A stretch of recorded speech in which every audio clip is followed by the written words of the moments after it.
जपिले हरि नाम रसाला, सिमिरे सुंदर रूप विशाला। जेथी नड़े ने आए कलिकाला। श्री राम जय जय राम, गोपी वल्लभ मेघ श्याम। श्री राम जय राम, गोपी वल्लभ मेघ श्याम। एनी लीला अपरंपार, गात कदी न आवे पार। श्री राम जय राम, नाम हजारों नामे एक, नाम हजारों नामे एक। रूप करोड़ों रूपी एक, सगले सहजे रंग निहाल। बीजो झगड़ो व्यर्थ प्रसाद। जय राम राम जय राम, राम जय राम, राम जय राजा राम। राम राम जय राम, राम जय राम, राम जय राजा राम। जय श्री हरि। पूज्य गुरुदेव के चरणों में बारंबार प्रणाम। हर संत वाणी से एक ही सत्य प्रकट हो रहा है कि नाम जपो, नाम जपो, नाम जपो। और क्यों जपो? क्योंकि नाम काम तरु काल कराला, सुमिरत समन जग जाला। नाम लेत भव सिंधु सुखाही, करहु विचार सुजन मन माही। सब सज्जनों की, सब चतुर व्यक्तियों की एक ही घोषणा है, सारे विचारों का एक ही सार है, सब पुराणों का एक ही सार, नाम रटो। पर प्रश्न हर साधक का, इस यात्रा में नाना प्रकार के जो संशय आपको और मुझे दो चार होने पड़ते हैं, उनसे कि ये नाम जपा कैसे जाए। दो स्थितियों में नाम का जप किया जाता है आपके और मेरे द्वारा, एक शरणागत के भाव से, एक पूर्ण शरणागत के भाव से।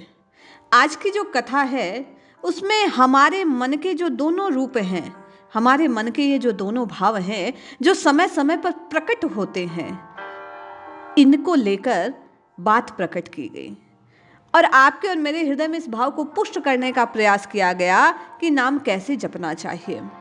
कोई विधि नहीं है नाम जपने की, ये शास्त्र कहते हैं, संत कहते हैं, किंतु फिर भी कुछ ऐसा जादू है जो कोई कोई के साथ होता है।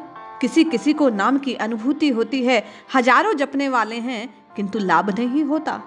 ऐसा क्या है जो कोई कोई कर पाता है और हम आप उससे चूक जाते हैं?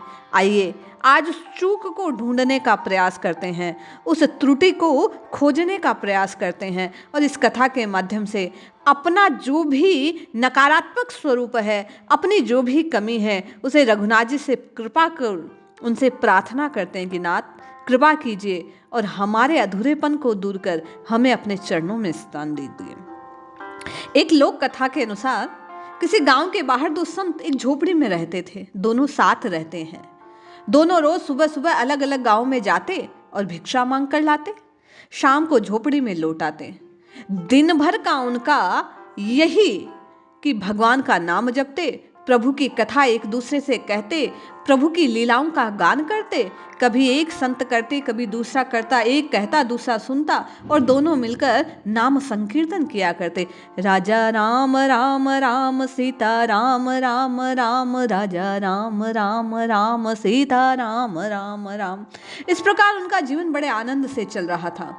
दोनों प्रभु के भक्त हैं, नाम संकीर्तन करते हैं, लीला कथाओं का गान करते हैं, भक्तों के चरित्र सुनते हैं, मन के मेल को धोने का प्रयास करते हैं और प्रभु के योग्य बनने का प्रयास करते हैं।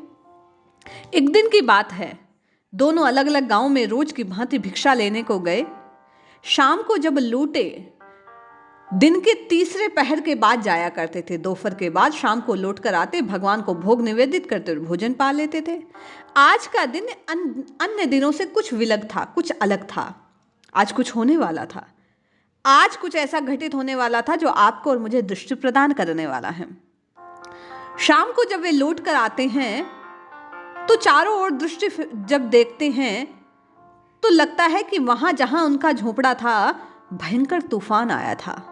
आंधी तूफान के कारण चारों तरफ सब कुछ बिखरा बिखरा सा है, चारों ओर सब उथल पुथल मची है। पहले संत ने झोपड़ी को देखा, तूफान की वजह से झोपड़ी आधी टूट गई।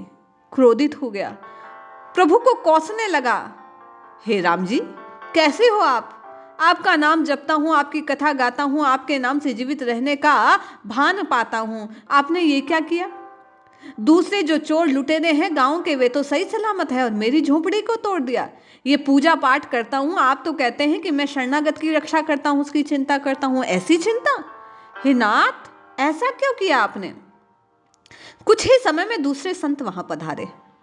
आंधी तूफान को देखकर झोपड़ी आधी बची रह गई, देखकर खुश होने लगे और जोर जोर से गा गा कर नाचने लगे, प्रभु को धन्यवाद देने लगे। वारे मेरे सांवरे तेरी कृपा दृष्टि है जोर की। क्या गा रहे हैं? वारे मेरे सांवरे तेरी कृपा दृष्टि है जोर की।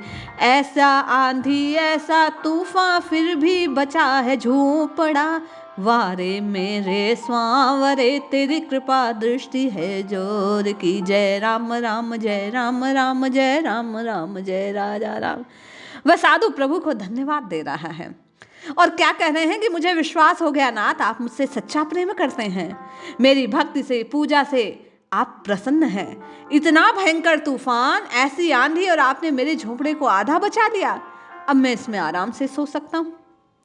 आज मेरा विश्वास आपके चरणों में और प्रगाढ़ हो गया। आप सच में दया सिंधु हैं, दयानिधि हैं, दीनानाथ हैं। आपकी बड़ी बड़ी बड़ी कृपा है। एक ही घटना, दो व्यक्ति, दो दृष्टि, साधना दोनों कर रहे हैं। राम जी से दोनों चर्चा कर रहे हैं, राम जी को दोनों पुकार रहे हैं, लेकिन भाव विलग विलग है। एक पूर्ण शरणागत के भाव से प्रभु की भक्ति करता है, इसलिए आधी जो बची है उसको प्रभु की कृपा जानकर उसने उसका धन्यवाद दिया। दूसरा व्यक्ति अधूरे मन से प्रभु को आश्रित भाव से पुकार रहा था, उसे विश्वास नहीं था ऐसा कुछ हो सकता है। जबकि संत क्या कहते हैं? सीताराम सीताराम सीताराम कहिए, जाहि विधि राखे राम ताहि विधि रहिए। भाव या अभाव, प्राप्ति या नुकसान, जो कुछ हो उसे प्रभु की दया जानकर, कृपा जानकर, उसे प्रभु का प्रसाद जानकर गुरुदेव कहते हैं स्वीकार करना चाहिए। वहां प्रश्न उपस्थित नहीं होना चाहिए, जो सुधरे संत ने प्रकट की अपनी बात से। राम राम राम राम पुकारना आवश्यक है, ये बात सत्य है, किंतु कैसे पुकारा जाए? आप और मैं पूर्ण शरणागत के भाव से जब तक प्रभु को नहीं पुकारेंगे, क्योंकि पूज्य सत्यानंद महाराज कहा करते थे कि आश्रय के बिना निस्तारा नहीं होता, और जिसका आश्रय लिया जाता है वो कभी अधूरा नहीं हो सकता। क्योंकि जब चार और आप दृष्टि डालेंगे तो चारों में से कोई भी बचाने की स्थिति में नहीं होगा। जब किसी और की ओर केवल उसे उसे उसे ही अपना मानकर पुकारा जाएगा, तभी वह आपकी ओर दौड़ा चला आएगा। इसलिए पुकारिए, जपिए, रटिए राम जी के नाम को, किंतु केवल और केवल उन्हीं को अपना जानकर, केवल और केवल उन्हीं को अपना मानकर, अपने को उनका, उनको अपना जानकर जब आप और मैं नाम की रटना लगाना प्रारंभ करेंगे, निश्चय माने उस दिन आपको और मुझे भी नाम की प्रसादी का अनुभव होगा। नाम कृपा से आप और मैं भी रूबरू हो पाएंगे।